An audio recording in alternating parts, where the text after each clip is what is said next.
Hello friends, welcome back to my YouTube channel. আশা করছি তোমরা সকলে খুব ভালো আছো। আজকে আমি একটা নতুনত্ব মাছের রেসিপি তোমাদের সাথে শেয়ার করব।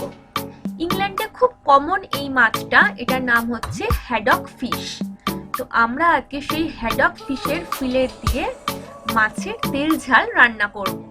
দেখতে তো বেশ দারুণ লাগছে। রান্না তো কমপ্লিট হয়ে গেছে, কিন্তু আমি রান্নাটা কিভাবে করলাম সেটা জানতে হলে আমার এই ভিডিওটা পুরোটা দেখতে হবে। তো চলো আর কথা বাড়াচ্ছি না, আমি এই মাছের তেল ঝাল কিভাবে রান্না করেছি চলো তোমাদেরকে দেখিয়ে দিই।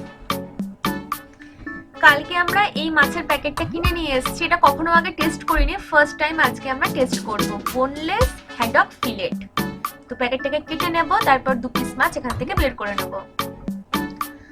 এবার আমি উষ্ণ গরম জল করেছি, এর মধ্যে মাছ ভালো করে ধুয়ে নেব। এখানে যে দোকানে মাছ পাওয়া যায় না, ভালো করে কেটে ধুয়ে সমস্ত কিছু পরিষ্কার করে একদম প্যাকেটে বিক্রি হয়। দেখো মাছটা দেখতে কিন্তু হলুদ রঙের, পুরো খুব সুন্দর লাগছে দেখতে। আজকে আমরা ইয়েলো ফিশ খাবো। ভালো করে ধুয়ে নিয়েছি একটা মাছ, বা একটা পিসটাও সেম ভাবে ধুয়ে নেব। মাছ আগে কখনো খাইনি, এটাই ফার্স্ট টাইম ট্রাই করব।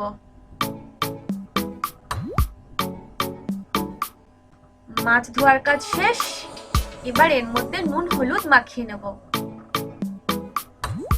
নুন হলুদ থালায় নিয়ে নিয়েছি, এবার ভালো করে এটাকে মাখিয়ে নেব। আর এই মাছগুলো জানো তো খুব নরম হয়, যেমন দেখো হাত দিচ্ছি, বুঝতেই পারছি যে খুবই নরম, আর কি নরম তুলতুল করে।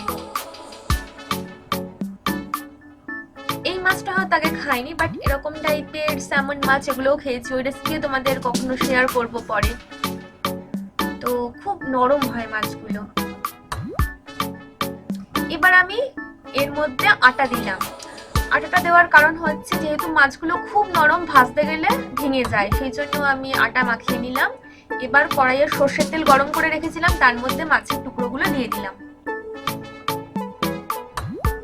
একদিকটা ফ্রাই হলে উল্টে আর একদিকটাও ফ্রাই করে নেব।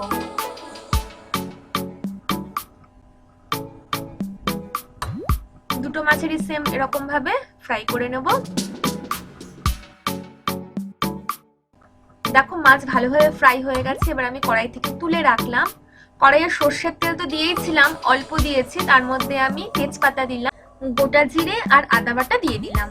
এবার ভালো করে একটুখানি নেড়ে ছেড়ে নেবো। খুব বেশি তেলে রান্না করছি না, মানে আমি খুব কম তেলেই রান্না করি, তো মাছ ভাজার সময় একটু তেল বেশি দিয়েছে, জন্য আর কড়াইয়ের পরে তেল দিই। একটা বাটিতে জল নিয়েছি, ওর মধ্যে আমি হলুদ গুঁড়ো, লঙ্কা গুঁড়ো, জিরে গুঁড়ো আর গরম মশলা গুঁড়ো দিয়ে দিলাম।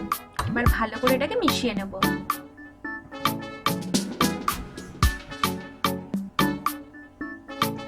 কড়াইয়ের মধ্যে এই মিশ্রণটা দিয়ে দিলাম, এটাকে এবার ফোটাতে দিতে হবে। আমি তেল ঝাল রান্না করছি, তো আমি সর্ষে, পোস্ত, টমেটো এই সমস্ত কিছু বেটে নিয়েছি মিক্সিতে। নুন দিলাম আর দিচ্ছি একটু চিনি। এবার ভালো করে ফুটিয়ে নেব। ভালো করে দেখো ফুটতে আরম্ভ করেছে। এবার আমি এর মধ্যে সর্ষে, পোস্ত, টমেটো যে পেস্ট করে রেখেছিলাম সেটা দিয়ে দিলাম। ভালো করে এটাকে এবার আমি মেশাবো।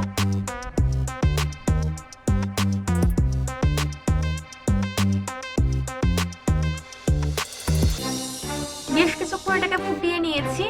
এবার আমি এর মধ্যে ভেজে রাখা মাছগুলো দিয়ে দেবো। এরপরে অল্প ফুটিয়ে নেব, তাহলেই আজকে আমাদের হ্যাডক মাছের তেল ঝাল একদম রেডি হয়ে যাবে। আজকে আমাদের লাঞ্চের মেনু হচ্ছে ফুলকপি ডাটা চচ্চড়ি, ভাত আর এই হ্যাডক মাছের তেল ঝাল। তো ভাতের সাথে তো একটু গ্রেভি আমার হাজবেন্ডের লাগে, না হলে হয় না, তো সেই জন্য আজকে আমি গ্রেভিটা একটু বেশি রাখছি, খুব মাখা মাখা করছি না। দেখো বেশ সুন্দর করে ফুটে গেছে। এবার আমি গ্যাসটাকে অফ করে দেবো। আজকে আমাদের হ্যাডক মাছের তেল ঝাল কিন্তু একদম রেডি হয়ে গেছে। এবার গরম গরম ভাতের সাথে আমরা এই হ্যাডক মাছের তেল ঝালটা খাবো।